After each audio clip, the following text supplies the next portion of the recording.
Thank you very much for the opportunity to speak here. It's a bit scary, so I apologize in advance. But it's my pleasure and honor to be here talking about 5-parton scattering in the high energy limit. So as an outline for my talk, I'm gonna briefly review the recent calculation that we performed of full color 2-loop 5-point scattering amplitudes in massless QCD. And this is just going to be very brief, also because we had two very interesting talks by Lorenzo and Samuel, really highlighting all the difficulties in doing these sorts of calculations. I'm just going to spend a few words on why we do this and how we do this. And then I'll jump into the heart of the talk, which is the high energy limit. I'm going to introduce concepts such as Regge and multi-Regge kinematics, Regge pulse versus Regge cuts, and the main part of it is the factorization of the amplitude in the high energy limit beyond next to leading log. So let's get to it. Maybe? Not working anymore. Yeah, no, I'm sorry. It's not working anymore somehow.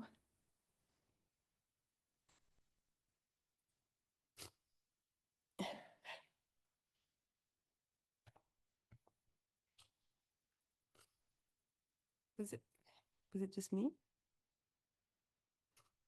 Sorry. That's fine. All right. So let me start with why we do this. Since pain is inevitable, but suffering is optional, I'm just going to try to convince you that suffering sometimes is worth it to get interesting results. So basically, these 5.2-loop amplitudes in full color are our simplest playground, basically, to study and play with non-planar sectors of QCD. And this is interesting both in the infrared sector, where we have new structures, such as maybe triple color correlators, but mainly I want to highlight the high energy limit, where the so-called Regge limit, and the fact that we can see some universal properties of the amplitude. And not only this is interesting on a more formal level, but it's actually also useful. It's an input for BFKL evolution, and it's also, the aim would be to study the PDFs also at small x.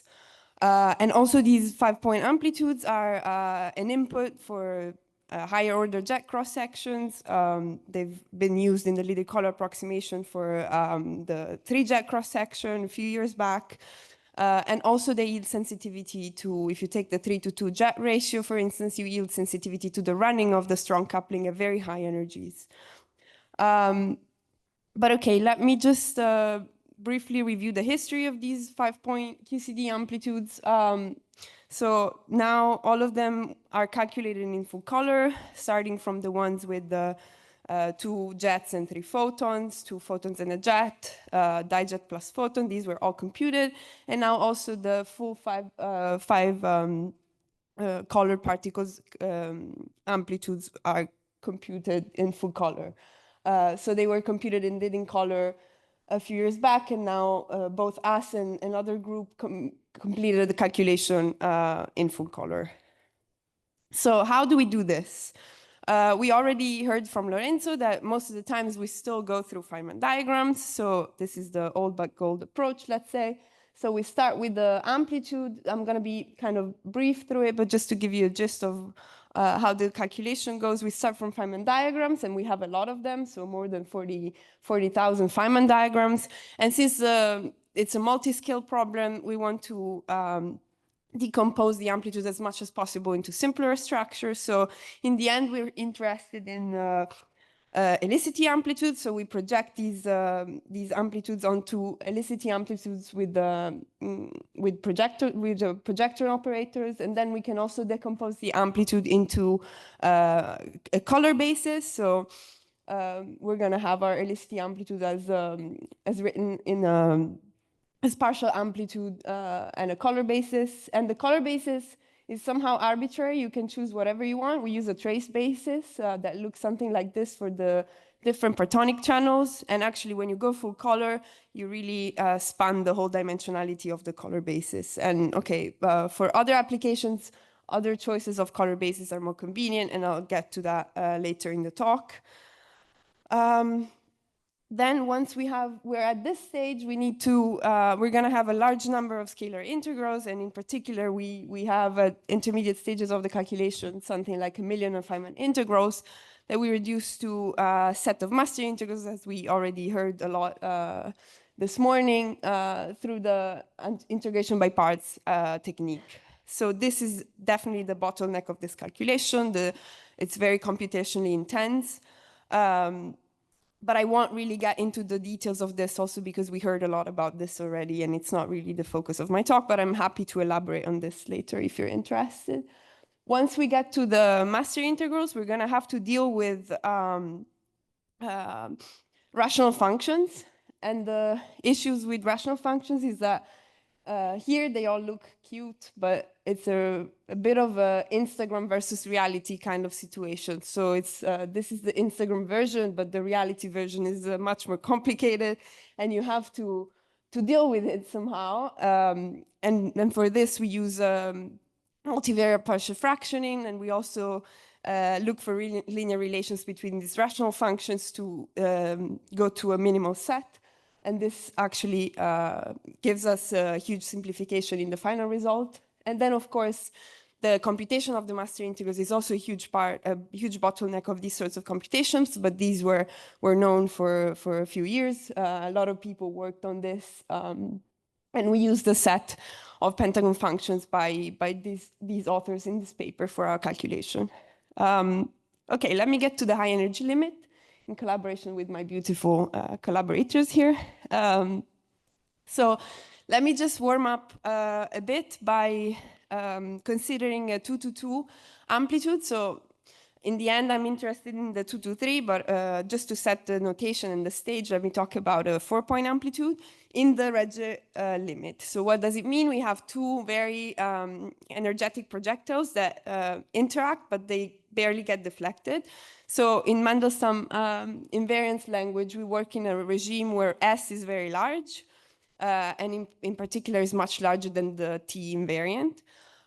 These two projectiles are very rapidity ordered, so there's a large rapidity gap between the two. And if we go at tree level, for instance, and we compute gluon scattering at tree level in the high energy limit, we realize that, okay, probably the dominant diagram will be the T-channel exchange. Then we can go to one loop, and at one loop we have different diagrams that contribute, but again, one can see that the dominant contribution at small x will be something that looks like this, plus its crossed version. And this generates this log of x over x structure. The 1 over x will be just something that resembles the tree level amplitude plus times this logarithm. And so actually this, the amplitude factorizes into the tree level, which is 1 over x, times an object that we call the Regge trajectory times the logarithm of x. So this is kind of what happens at one loop, but one can see that this happens at all loops. So we can have the amplitude actually in the high energy regime factorizes all loops into a tree level amplitudes times this exponential. And in exponent, we find the Regge trajectory, the strong coupling, and the Casimir. And this is very important because it's basically what it does, it resums all these soft gluon exchanges in this ladder, basically. This is very roughly speaking. So we have the so-called gluon Reggeization. We can take all loop 4-point amplitude. In the leading log approximation, this factorizes and can be represented as an exchange of an effective degrees of freedom, the region, this purple line in the middle. And this basically captures the dominant contribution at all loops. So what happens beyond this leading log approximation? It's useful to divide the amplitude, to basically symmetrize the amplitude to make the signature, to expose the signature of the amplitude. So basically to cross the final and the initial state as such. And this is useful because basically the factorization turns out to happen in the odd part of the amplitude, whereas the even part it actually starts at one loop. And if you think about the odd part of the amplitude as being the one dominated by the single region exchange, then it's clear that the even part is not there at tree level, and at one loop is a two region exchange, basically. So in this, by defining this even and odd part of the amplitude, now we start the factorization beyond leading log in the odd part, so this A minus. And what happens is that everything works as in any resummation that we know of. So basically, the amplitude still factorizes in a form which is similar to the one we had before, where we have to correct the Regge trajectory one loop higher, basically, and we have two extra ingredients that we call impact factor here. So we still have a nice factorization formula for the odd part of the amplitude. What happens at next to leading log is that this picture is kind of corrupted by the presence of these so-called cut contributions, so multiple region exchanges in the odd part of the amplitude. So, and this violates this universality that I talked about. So what happens is that factorization is still restored if we have a way to remove this sort of cut contamination. And this is possible by means of this Wilson line approach that was also described in these works here. I'm not going to get into the details of how it works, but just going to use it as a tool to compute these things and to test the factorization of the amplitude beyond next leading log. So let me jump to 2 to 3 amplitudes. The kinematics is similar to what I described before. So two very high energetic projectiles that barely get deflected. By this time, you also have a centrally emitted gluon. And the kinematics is such that all these final state particles are strongly ordered in rapidity, but there's no ordering in the transverse components. The light coordinates are still very useful to describe these sorts of kinematics. And we also introduce a scaling parameter x that regulates the MRK limit. So going to 0 with x means that we're going to the high energy regime. And our Mandelstam invariants can be written in terms of x as such. And these are going to be useful in what comes after. So we still want to, we still want to go to this signature decomposition of the amplitude. So in this case, we can cross both we have two lines, two T channels basically. So we can cross both the line above and the line below. And so we're going to have 4 combinations, odd, odd, even, even, odd, and odd, even. But we only care about, for factorization purposes, of this odd, odd. It's the one that contains the Regge pole. Also, we're going to work in a color representation where the T channel, so the region, is in an irreducible representation of color. So if we do some color algebra, we can convince ourselves that the color structure that we're mostly interested in is this octet, antisymmetric octet in both T channels. That's where we want to look at for factorization. Okay, so how's the factorization looking for the 2 to 3 amplitudes? Basically, at next to leading log, everything is fine in the odd part of the amplitude. So factorization works as we expect. We have the impact factors, the corrections to the impact factor over here. We have the Regge trajectory here, and then also same thing on the T channel below. And then we have this extra ingredient, which is the center emission vertex. That's the interaction between the region and the real gluon, let's say. But if we go one order higher, so next to leading log, then the same thing happens, the same thing as I told you about the 4-point amplitude happens. So you have these multiple region exchange that spoil the factorization and generates these Regge cuts that we would like to remove from our amplitudes to see the factorization. So basically what we do is on one side, we have the amplitude, so we can expand it in the high energy limit. And then we also have a way to compute these things from this Wilson line approach. And so we do these two things, we subtract the cut to the amplitudes and we see if it's universe, if it's factorized. And we can extract this center emission vertex at 2 loops effectively. Okay, we need the expansion of the amplitude, so let me be a bit more technical now, but only very briefly. So we both need to expand the rational part and the transcendental part of the amplitude. The rational part is just It's conceptually simpler. It's computationally intense, but conceptually simpler, whereas the transcendental part requires a bit more work. So what we do is we have our, we use a set of master integrals that were already computed in the past for 5-point massless QCD amplitudes, and we solve the system of canonical differential equations in the limit where x goes to 0. So basically, this scaling parameter acts effectively as an extra variable, as an extra invariance in a sense, and we can divide the system of differential equations in a one-dimensional differential equations in x that we use to evolve from our physical point to the MRK kinematics, which lives at x equals 0, and we keep everything else fixed, and we do this.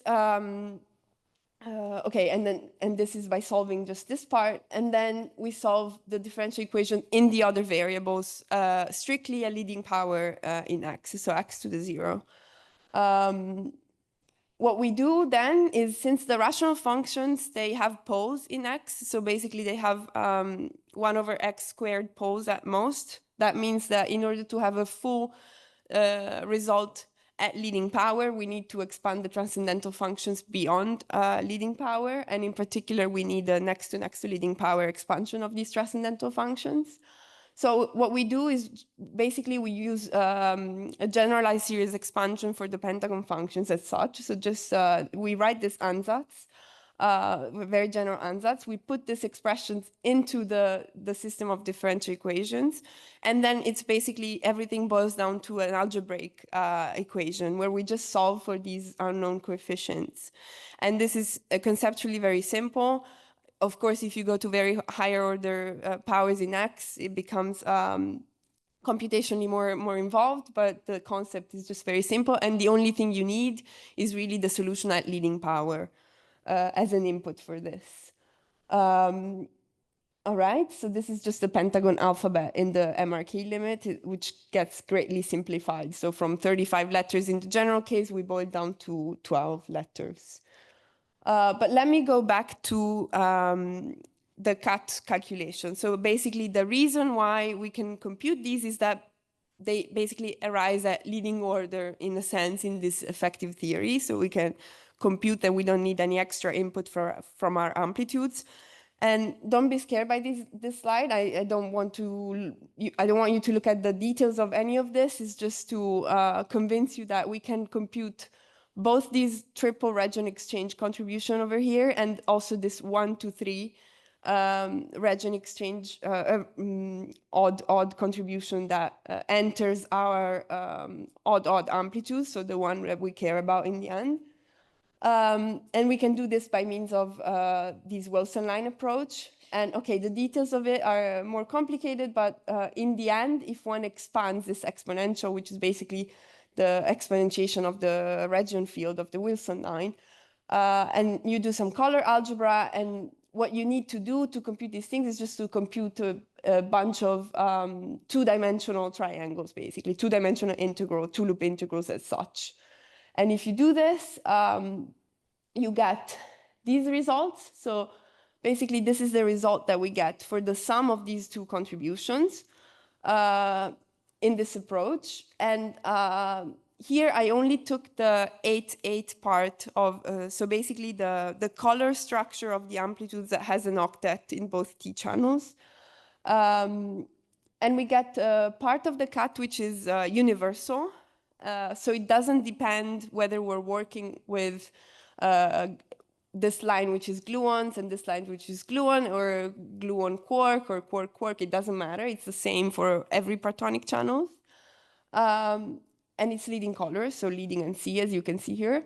And then you get a part which is non-universal, so it actually changes whether you're considering a glue or a quark glue, and so on. And these are the results. So the results are actually quite simple, I would say. They're just a single valued function, so just logarithms and this dilogarithm defined here. One thing that's very useful is that if we now move from the color decomposition that we really care about, which is the octet representation, and we look at another color structure. So for instance, we look at the octet. So one T channel is in the octet representation and the other one is in the 10 plus 10, 10 bar. And this we do for the QG amplitude. So the upper line is a quark and the lower line is a gluon. We find that this cut also has a contribution for this color structure, and there's no regipo on this color structure. So basically we can compute the cut by means of this Wilson line approach. We can take our amplitude, expand it, and see if the two things are the same. And if the two things are the same, then that means that this Wilson line approach is actually doing the good. That's something that's trustworthy in a sense. And we do this. So this is the prediction from the Wilson line approach. Then we do the same thing on the amplitude side. We check and we find perfect agreement. So this gives us confidence on what we're doing, basically. So the last part of this is very preliminary, but I'm just going to say a few words about this. Once we have the cuts under control, we can subtract them from the amplitude and extract these two loop central emission vertex, which is the universal object that enters in the factorization of the amplitude. So the final formula, just to go back to the Instagram theme, that's maybe not very appropriate here, but okay, anyways. The final formula is not ready to be shown yet, but I want to discuss, maybe I can discuss some features that enter in this formula.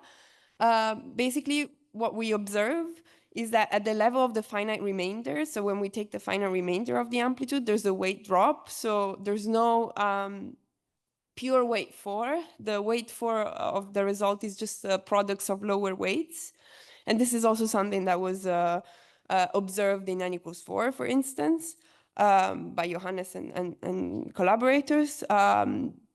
And then also the spurious letter Z minus Z bar that's related to the Gram determinant. It's not, we don't expect any actual physical singularity in this letter.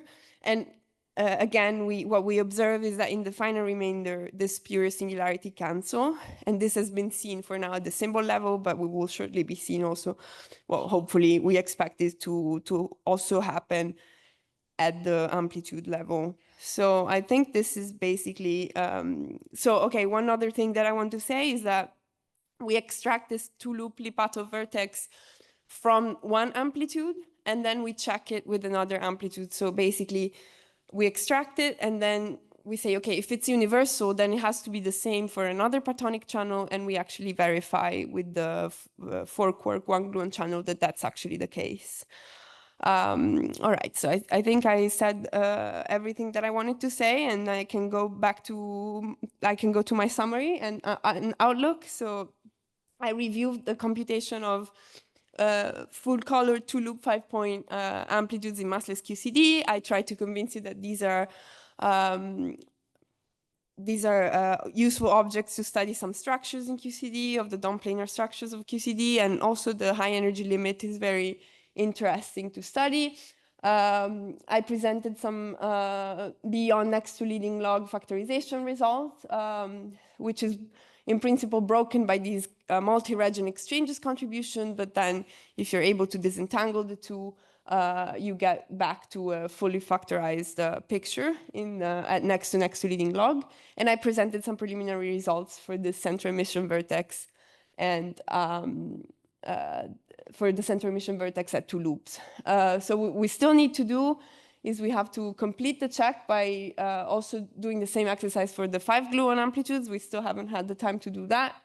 And then, okay, as an outlook, maybe look at other color structures. So for now, I've only looked at 8-8 at the double octet color structure, the one where we expect factorization indeed, but maybe one could look at other color structures. For this one would need other ingredients as well, but okay, maybe it's worth to look into that.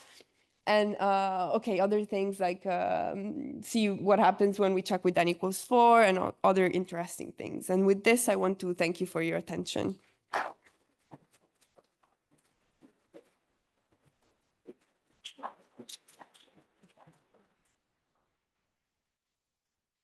Federica, for the wonderful talk. We have time for a couple questions. So you mentioned a Jiggle equation in the context of restoring universality. What function forms does it resum? Sorry, What function forms does it resum? what function? What function forms? What sort of functions it resums? It resums. Yeah. Okay, that's a good question. So I'm not an expert on the Wilson line approach. So we basically only use it as a tool to extract these contributions. I wouldn't venture out into answering this question because I don't have the enough background at this point to answer. So I would just refrain to answer you now and maybe later I can. We have time for one final question? Well, if not, let's thank Federica again.